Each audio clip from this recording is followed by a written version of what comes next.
Van Gogh is one of the most famous painters. Even when suffering from depression, he made astonishing works. But now, he's in a world-building project. I prepared 5 key aspects of his life and career. While art will sometimes appear in his life, I will mostly parallel them in warfare and duels. He will have a loyal, lifelong companion, but because of rebellious plotters, his legacy is at risk. So how he will be remembered will be decided by you, the viewers. In our universe, Vincent van Gogh started drawing as a child, but quickly abandoned the craft. When he was 16, he started working as an art dealer.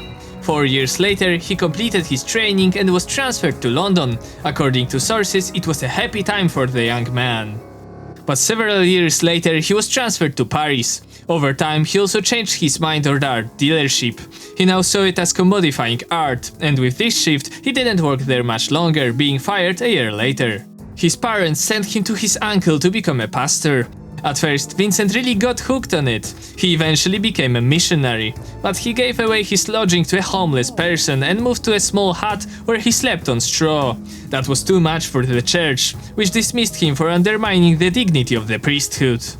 In this universe, Van Gogh's equivalent is called Gallica. He had a similar start, at first decorating pottery and items like swords, but this angered his father, who punished him severely. He wanted him to learn to fight and make him a good, powerful heir of the Gauguin Khanate. So at a young age, he became a warrior. Since their Khanate experienced peace for the first time in a while, his father sent him and his younger brother Tepsish to become mercenaries and learn real war. That's how their father started as well, later uniting local tribes and founding their dynasty. At first, Gallica excelled and was a strong warrior, but then he found mercenary work quite empty. If you only fight for money, what's the goal? He would much prefer fighting for himself and his family, and it was high time for that because back home, the situation got dire. Let's go back to our universe. The artistic style of Van Gogh is immediately recognizable. He created more than 2,000 artworks, but he saw some of them as superior to others. He stayed within what he called the guise of reality.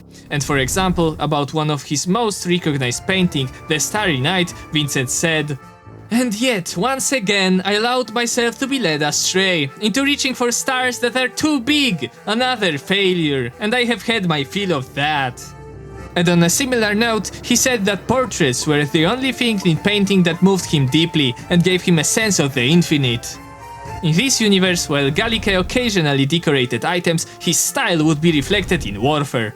He was a staunch duelist. He thought of battles as a necessity coming from the scale of warfare, but viewed duels as a true show of bravery and skill.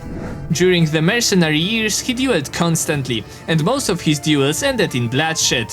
His younger brother tried to persuade him to be more careful, but he didn't listen.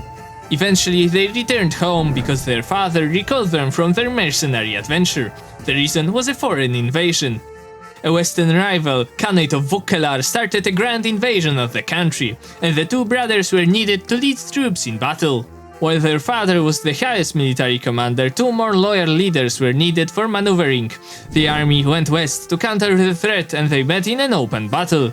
Gallica got one of the flanks, and in the heat of the battle, his flanking saved the day and forced the enemy to retreat. He would accomplish several more brave maneuvers in his life, but would never be as proud of them as of his duels. Even before becoming the Khan, he dueled most of his court. These were not the life or death duels of the mercenary days, but mostly shows of his skill. But what he didn't know was that he had a real, dangerous duel ahead of him. In our universe, Van Gogh is known for the lack of an ear. The incident happened in 1888. His roommate and friend, Gauguin, was leaving for a walk, and then Vincent rushed towards him with a razor in his hand. He didn't cause any harm to his friend, but when he returned home to their house, he heard voices. Under their influence, he cut his own ear. This version is supported by Gauguin, and that's what he said 15 years later. It is also supported by evidence and the Van Gogh Museum. But there are speculations, like this book that suggests a duel between the artists. What happened to the ear, you might ask? Vincent wrapped it in paper and delivered the package to a brothel both men frequented, and he was found unconscious the next morning. In this universe, the incident was quite different. After becoming the Khan, Gallica had to prove his might. In the east, the tribes and tributaries rebelled. In the west, another invasion of Vauquelin struck. Managing 2 fronts was a hard task, but luckily, the Khan had Tepsish. His loyal younger brother was his biggest help in the difficult time, and even when people turned their backs on Galike, his sibling stayed. Several difficult battles later, the Khanate was at peace again. Galike also conquered tribes to the south and dueled a local chief, killing him and subjugating his tribe, but his son remembered that. So years and tens of duels later, when the Khanate was at peace again, the vengeful and strong young man challenged Galike to a duel. The young man figured that if he could kill the Khan and get vengeance, he could reclaim his tribe. He also got the support of some disloyal tribes. Tephish tried to dissuade Galike again, saying that the youngster is really serious and clearly wants to kill him, but the lunatic Khan didn't listen and wanted to show the kid who's the ruler.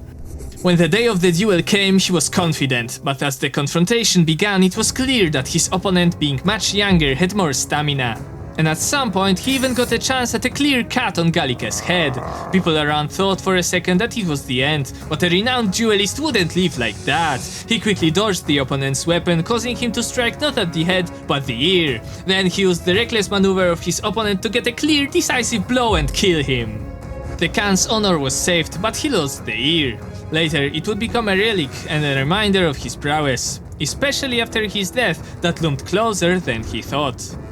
In our universe, Van Gogh died at the age of 37. The official version is that he shot himself either in the wheat field where he had been painting or in a local barn. But there are some speculations, like in this book, that he was actually accidentally killed. In private correspondence, Van Gogh considers such an act sinful and immoral.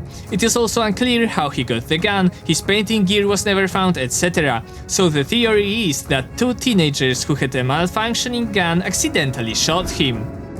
In this universe, this theory would be taken to an extreme. Galike got many enemies in the tribe, some of which supported his opponents in the duel. Now they decided to make a deep conspiracy. Two teenagers at the court were hired to poison the ruler's food. A strongly poisonous plant from the eastern mountains was bought and smuggled to the court, and at a celebratory feast following the year's internalization, his wine was sprinkled with some new flavor. The same day, the Chariots Khan perished.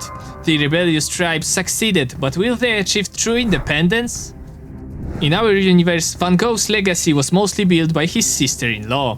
While several paintings of his were sold during his lifetime, it was she who after his death organized his exhibitions, translated and published his letters, lent his paintings and ultimately laid the groundwork for his fame. In this universe, a similar role is designated to you, the viewers. The country that Galike maintained is unstable. There are numerous rebellious tribes and a big rival country to the west. Without his military skills, the situation is dire, and only an heir skilled just as much or even more can hold it together. But in case of collapse, his court will scatter and tell of his legend elsewhere. So, what would you choose? Nominate an heir that will be more competent, overshadowing the Galike's glory, or let the country fall and turn his life into a grand legend of the steppe? Vote in the poll in the description and write in the comments. That's community world building.